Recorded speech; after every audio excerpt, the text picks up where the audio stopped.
Ferrari just admitted they were not trying their hardest. Fred Vasseur said it plainly this week. The first 3 races were not their maximum. The podiums in Australia, China, and Japan were just the beginning. The real car has been waiting in the shadows. And now the paddock is buzzing with one question. What happens when they finally take the gloves off? The numbers tell a story that does not match what we saw on screen. Mercedes leads by 45 points, but Ferrari has the best race starts of the season. Charles Leclerc launched into the lead in Melbourne, only to watch the gap grow to 15.5 seconds by the checkered flag.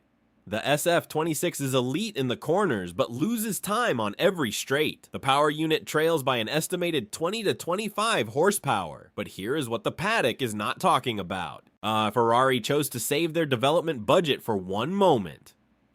Miami. This is not about one upgraded part, it is about revising the entire car. The Macarena wing that flips upside down at speed, a chassis shedding 6 to 7 kilograms, software rewriting how energy flows under the new rules. But the power unit stays frozen, no hardware fixes until later in the season. So the question that will decide the championship is simple. Can a team make up 45 points when their biggest weakness cannot change? The answer starts with the numbers Ferrari did not publish, and that is where the real story begins. Charles Leclerc crossed the line in 3rd place 3 weekends running. Ferrari collected solid points in Australia, China, and Japan, but the constructors table tells a different story.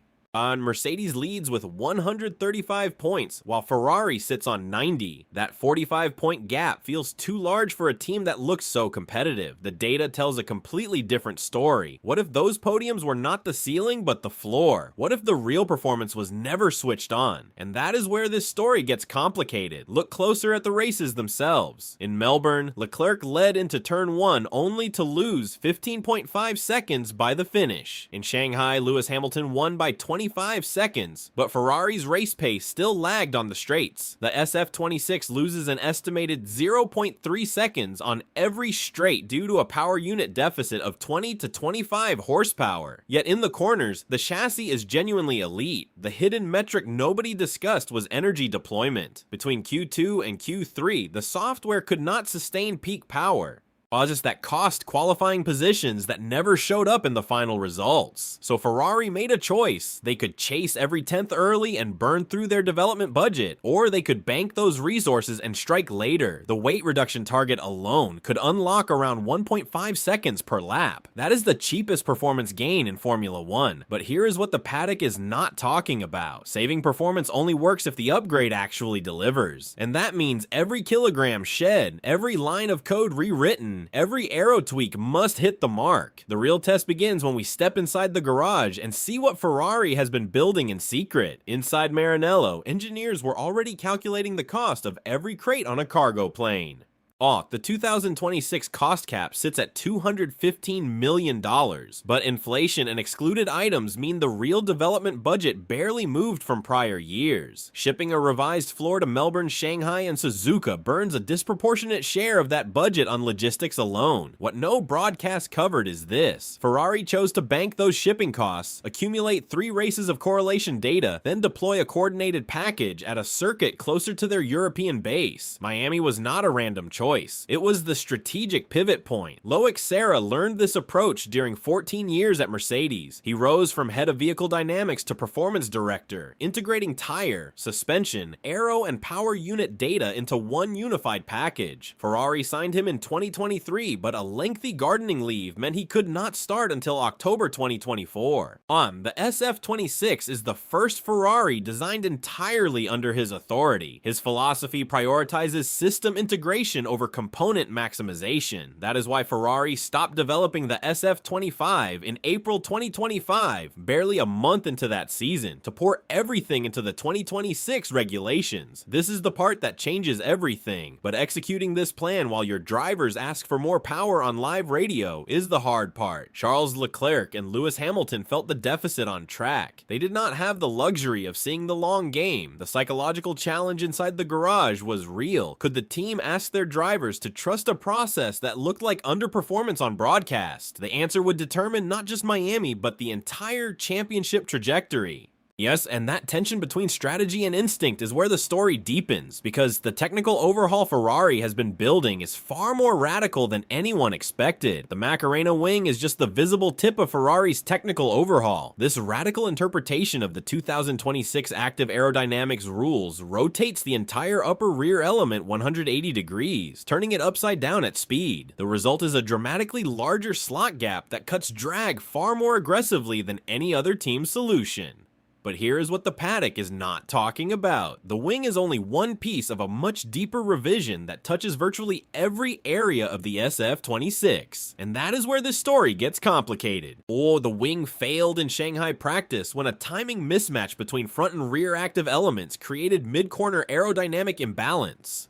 Lewis Hamilton spun at turn 6 when the wing closed entering the braking zone. Ferrari pulled it before sprint qualifying, but the data from those laps became a goldmine. For Miami, the wing returns with a faster closing mechanism, yet the real work happened behind the scenes. Energy management software was rewritten to fix deployment drops. Suspension response was retuned after Suzuka's resurfaced track exposed unexpected oversteer. The tire operating window was widened after the car proved too sensitive across 3 very different circuits. Leclerc's team tested approximately 50 different front wing concepts during development. This iterative, data-driven philosophy means the SF26 is never quite the same car from one weekend to the next. Minor updates each weekend feed into larger packages spread across multiple races. That approach explains Ferrari's willingness to hold back early. They were not waiting for one magic part. They were building a coordinated system where every element works together, but systems only work if the people operating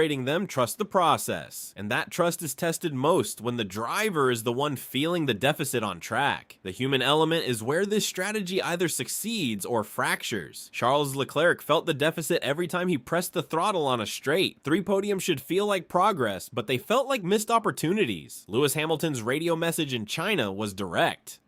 He asked for more power mid-race with an urgency that left no room for strategy talk. But here is what the paddock is not talking about. Both drivers were racing a car the team had deliberately not optimized. That creates a tension no telemetry can measure. And that tension sits at the heart of Ferrari's gamble. The generational dynamic inside the garage adds another layer. Kimi Antonelli, at 19 years old, became the youngest championship leader in Formula One history while learning the sport's most complex strategic game. He is not just racing Mercedes machinery, he is racing against a Ferrari strategy that asks veterans to trust a plan they cannot feel on track. Contrast that with Max Verstappen's public frustration at Red Bull, where the RB22 sits roughly 9 to 10 kilograms overweight and the championship leader has scored just 12 points through 3 rounds.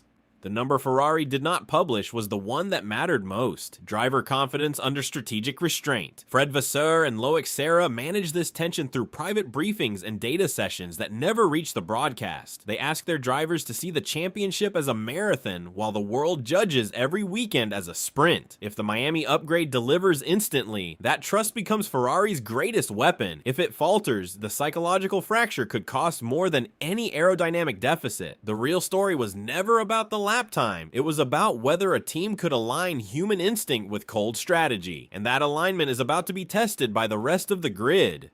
Mercedes heard Fred Vasseur's admission and immediately recalibrated their Miami preparation. George Russell and Kimi Antonelli have won all 3 opening races, but the team knows Ferrari's restraint changes the chessboard. What no broadcast covered is this: by admitting they held back, Ferrari forced every rival to question their own development timing. Did Mercedes bring their biggest upgrade too early? Did McLaren mistime their strike? The psychological pressure now sits on every garage wall, and that is where this story gets complicated. McLaren has a history of transformative Miami upgrades. The 2023 Austria specification change and the 2024 package that turned them into constructors champions both started at this circuit, but the regulation wildcard looms. A compression ratio testing change on July 1st shifts from ambient to 130-degree measurement. That could neutralize neutralize Mercedes' power unit edge from Monaco onward. Red Bull arrives in crisis mode with the RB22 roughly 9 to 10 kilograms overweight and Max Verstappen's frustration becoming public. The number Ferrari did not publish was the one that mattered most. Timing is everything. Every team is bringing upgrades to Miami, but Ferrari's honesty might have shifted the entire development arms race. If Mercedes overreacts and brings a massive package now, they could burn budget they need for the European season. If McLaren's upgrade misses the mark, their championship momentum stalls. This is the part that changes everything. The real battle is not just about lap time, it is about who timed their strike best under the cost caps. Oh, and the clock is ticking toward July 1st. The verdict arrives when the cars hit the track in Florida, and that is where the data will finally tell the truth. Charles Leclerc and Lewis Hamilton will know within the first practice session if Ferrari's gamble is working. The Miami International Autodrome does not hide weaknesses. Its long straights punish power deficits, while its technical sectors reward chassis excellence. Fans watching at home can spot the truth by focusing on Sector 2. If the SF26 gains time there without losing ground on the straights, the upgrade is balanced. But here is what the paddock is not talking about. The real test comes when the fuel load drops and the energy deployment software faces its first true stress test. Watch qualifying closely.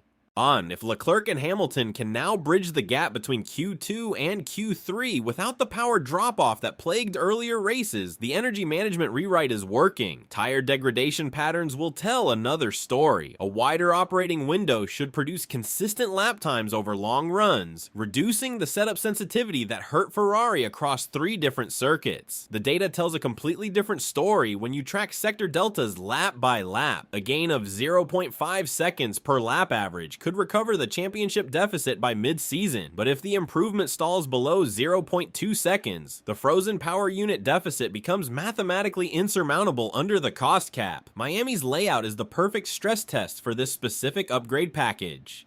The long back straight demands straight line efficiency, while the stadium section rewards mechanical grip and aerodynamic balance. Every 10th gained or lost here will echo through the European season. This is the part that changes everything. The numbers from Florida will not just measure performance, they will decide whether Ferrari's strategy was genius or regret, and that decision point leads directly to the championship consequences that unfold beyond Miami. Ferrari's Miami gamble either flips the championship or buries it. Charles Leclerc and Lewis Hamilton need consistent podiums plus strategic wins to stay in the title hunt against George Russell and Kimi Antonelli. The data from Florida will answer the question that has haunted Maranello for 3 races.